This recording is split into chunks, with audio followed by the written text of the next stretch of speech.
ദൈവത്തെ ദർശിച്ചവരാണ് വിശുദ്ധർ. ആ വിശുദ്ധരോടൊപ്പം മാലാഖമാരുമായി സ്വർഗീയ ആനന്ദത്തിൽ ആയിരിക്കുന്ന ഞങ്ങളുടെ വാത്സല്യനിധിയായ അമ്മ ത്രേസ്യാളിൻ്റെയും പ്രിയ സഹോദരങ്ങളായ മണിദാസിൻ്റെയും ബ്രൈറ്റിൻ്റെയും പാവന സ്മരണയ്ക്ക് മുൻപിൽ ബ്രൈറ്റ് ഗ്രൂപ്പ് ഓഫ് അക്കാഡമീസ് പ്രാർത്ഥനാപൂർവം സമർപ്പിക്കുന്നു ഇന്നത്തെ വിശുദ്ധർ. അവതരണം അനിൽ കുഴിഞ്ഞകാല. ആശയം മുത്തയ്യൻ ആൻഡ് സെലിൻ പ്രിയ.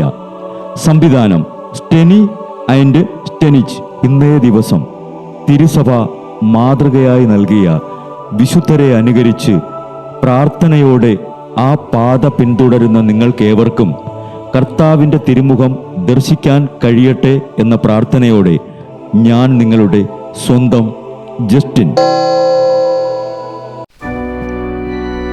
ഇന്ന് ആഗസ്റ്റ് 11 വിശുദ്ധ ക്ലാരയുടെ തിരുനാൾ.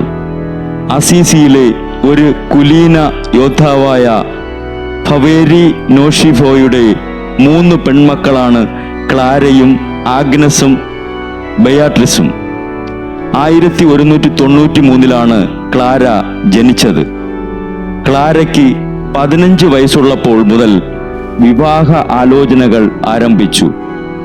യേശുവിനെ ദിവ്യ മണവാളനായി സ്വീകരിക്കാൻ കൊതിച്ചിരുന്ന ക്ലാര വിശുദ്ധ ഫ്രാൻസിസ് അസീസിയുടെ ഉപദേശം രഹസ്യമായി ആരാഞ്ഞുകൊണ്ടിരുന്നു. 1212 മാർച്ച് 18 ഓശാന ഞായറാഴ്ച ക്ലാര ഉടുത്തൊരുങ്ങി അമ്മയോടുകൂടെ പള്ളിയിൽ പോയി.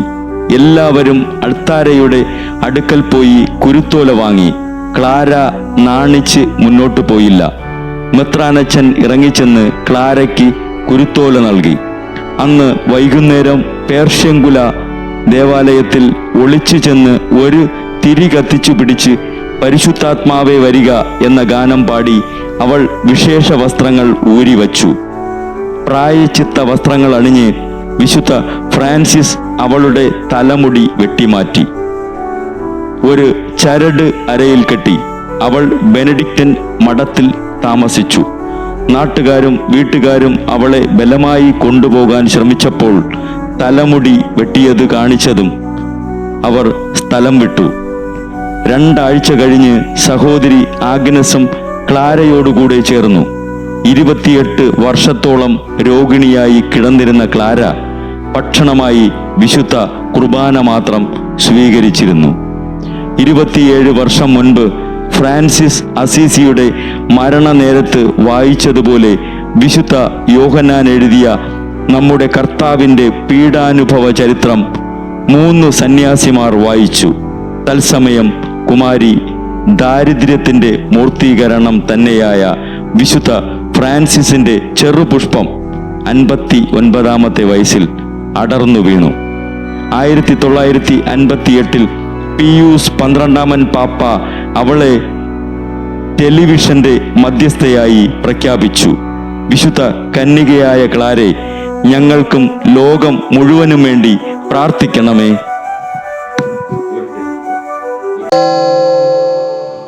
ബ്രൈറ്റ് കുടുംബത്തിൽ നിന്നും കർത്താവ് തൻ്റെ മുന്തിരിത്തോപ്പിലേക്ക് വിളിച്ച് പൗരോഹിത്യം നൽകി അനുഗ്രഹിച്ച റവറൻ ഫാദർ ബിൽ ബ്രൈറ്റും സന്യാസത്തിലേക്ക് വിളിച്ച് അനുഗ്രഹിച്ച് മണവാട്ടിയാക്കിയ സിസ്റ്റർ മരിയ ജോസും വിശുദ്ധരെ അനുകരിച്ച് ഇവിടെ ഈ ഭൂമിയിൽ ആത്മാക്കളെ നേടാനായി ഇരുൾ വീണ താഴ്വരയിലൂടെ നടക്കുമ്പോഴും പൈശാചിക ശക്തികൾ വിടാതെ പിന്തുടർന്ന് പീഡിപ്പിക്കുമ്പോഴും മരണം നിഴലായി കൂടെ നടക്കുമ്പോഴും ദിവ്യകാരുണ്യം എപ്പോഴും ആത്മാവിന് കരുത്തേകും പോലെ തിരുവചനമെന്നും പാതയിൽ വിളക്കായി ജ്വലിച്ച് ആ ജ്വാലയിൽ അനേകായിരം ആത്മാക്കളെ നേടിയെടുക്കാൻ സകല വിശുദ്ധരെ, മാലാഖമാരെ ഇവർക്കു വേണ്ടി എപ്പോഴും കർത്താവിനോട് മാധ്യസ്ഥം വഹിച്ച് പ്രാർത്ഥിക്കണമേ. അനുദിന വിശുദ്ധർ നടന്ന വഴിയെ നടക്കുന്ന ഇവർക്ക് പിന്നാലെ കൽപ്പനകൾ പാലിച്ച് കരുത്തോടെ നടക്കുന്ന ഞങ്ങളും ഞങ്ങളുടെ പ്രിയപ്പെട്ടവർക്ക് അരികിലെത്തി നിത്യസൗഭാഗ്യം പങ്കിടാൻ അനുഗ്രഹമരുളണമെന്ന് കർത്താവെ അങ്ങയോട് ഞങ്ങൾ പ്രാർത്ഥിക്കുന്നു.